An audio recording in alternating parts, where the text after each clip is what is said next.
नमः शिवाय. मी कविता नेहरे आणि तुमचं सगळ्यांचं स्वागत आहे अन्नपूर्णा बाय कविता नेहरे या यूट्यूब चॅनलवर.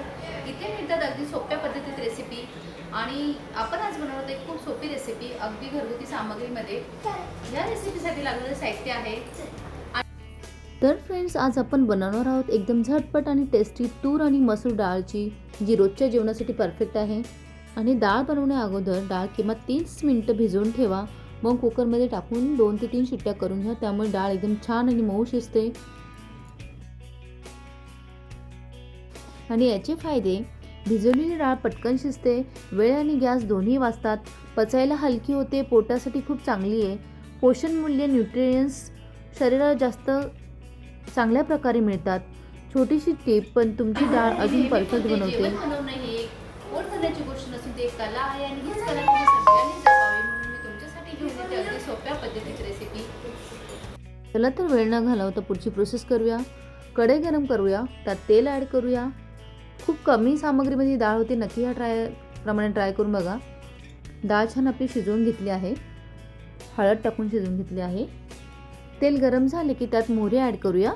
मोहरी तडतडली की त्यात आपण जिरे ॲड करूया.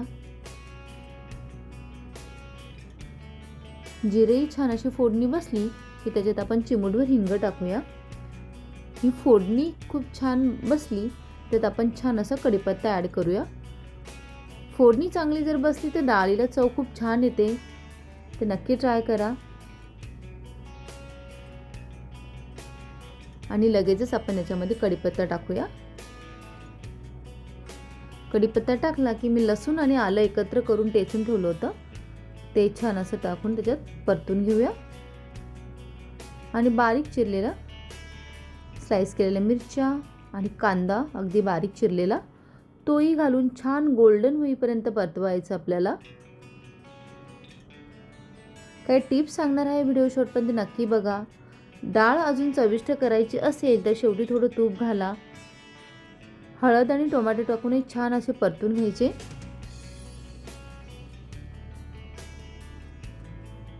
ही फोडणी झाली की त्याच्यामध्ये आपली शिजलेली डाळ ॲड करूया आणि उकळी येईपर्यंत आपण शिजून घेऊया.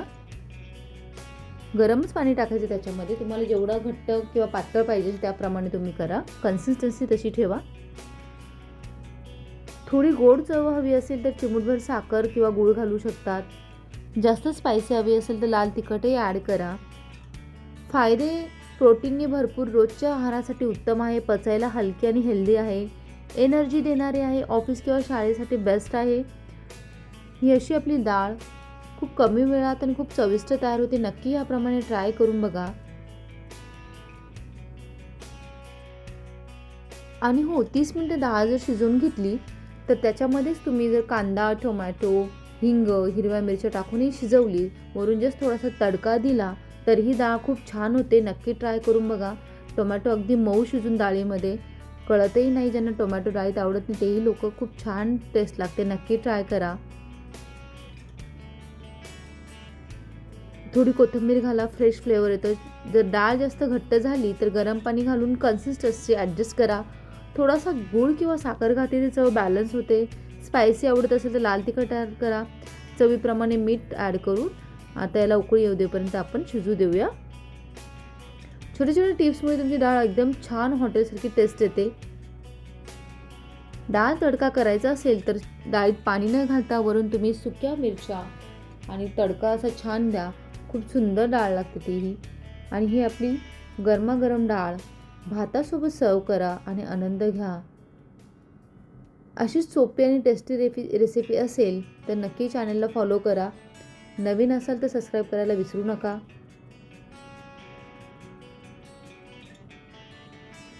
अशी ही आपली गरमागरम डाळ तयार आहे, जी तुम्ही भातासोबत खाऊ शकतात आणि छान लागते. अगदी गरमागरम चटणीसोबत, पापडसोबत खूप छान लागते. नक्की ट्राय करा ह्या पद्धतीने.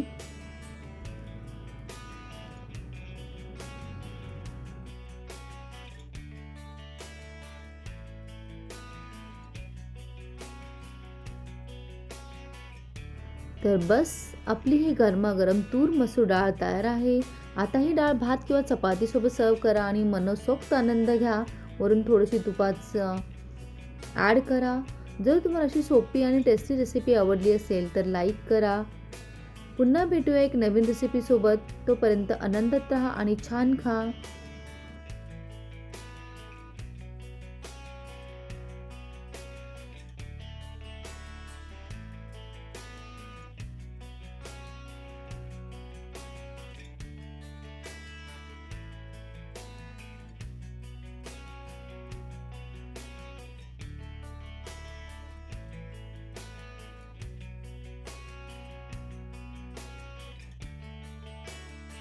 हा व्हिडिओ आवडल्यास लाईक करा, शेअर करा, सबस्क्राईब करा आणि बेल आयकॉनवरती नक्की प्रेस करा, जेणेकरून माझे नवीन व्हिडिओ अपलोड झाल्यास तुम्हाला नोटिफिकेशन लगेच येईल आणि तुमचा असाच प्रोत्साहन राहू द्या, जेणेकरून आम्हाला नवीन व्हिडिओ बनवण्यास एक प्रेरणा मिळते. पुन्हा भेटूया एक नवीन व्हिडिओमध्ये, नवीन रेसिपीमध्ये. तोपर्यंत धन्यवाद.